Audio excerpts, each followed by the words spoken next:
મિત્રો, ભારતીય જનતા પાર્ટીમાં એકથી એક ગજબ નમૂના ભર્યા છે. એક પ્રદેશ પ્રમુખ એમના બુટલેગર હતા અને બીજા પ્રદેશ પ્રમુખ મિસ્ટર વિશ્વકર્મા, જગદીશભાઈ પંચાલ, એ આમ તો મારા વિધાનસભા વડગામના છે. આજે મને બહુ જ ગંદા પ્રકારની વાત અને ગંદા પ્રકારની ભાષાનો પ્રયોગ માનનીય જ્ઞાનીબેન ઠાકોર, બનાસકાંઠાના કોંગ્રેસ પક્ષના મારા સાંસદ માટે કર્યો.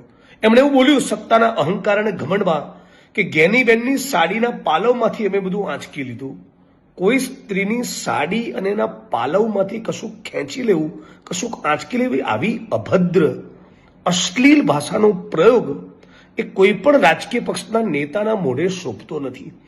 આ ગુજરાતની પ્રત્યેક બેન, દીકરી, માતાઓનું અપમાન તો છે જ, પણ આખા ઉત્તર ગુજરાતના ઠાકોર સમાજને કહેવા માંગુ છું કે તમે બધા જ તાકાત બતાવો અને આપણી બેન, બનાસની બેન જ્ઞાનીબેનની સાડીના પાલવ વિશે જણાવી ગંદી કોમેન્ટ કરી છે, એને જડબાતોડ જવાબ આપવો જોઈએ. હું તો માંગ કરું છું કે કાયદાની કોઈ કલમ લાગુ પડતી હોય તો જગદીશભાઈની સામે ફોજદારી ગુનો દાખલ થવો જોઈએ. તો ત્યાં સુધી કહેવા માંગુ છું કે આપણા ગુજરાતની અસ્મિતા અને ગૌરવને લૂણો લગાડનારા, આપણા ગુજરાતને બદનામ કરનારા આવા જગદીશ વિશ્વકર્મા પ્રકારના કેરેક્ટરની સામે રાજ્યની સરકારે, રાજ્યની પોલીસે ફોજદારી ગુનો દાખલ કરીને જડબે સલાક દાખલો બેસાડવો જોઈએ, જેથી ફરી ભવિષ્યમાં કોઈ પણ રાજકીય પક્ષનો આગેવાન કે નેતા કોઈ પણ મહિલાની સાડી કે એના પાલવ વિશે આવી ગંદી કોમેન્ટ ના કરે.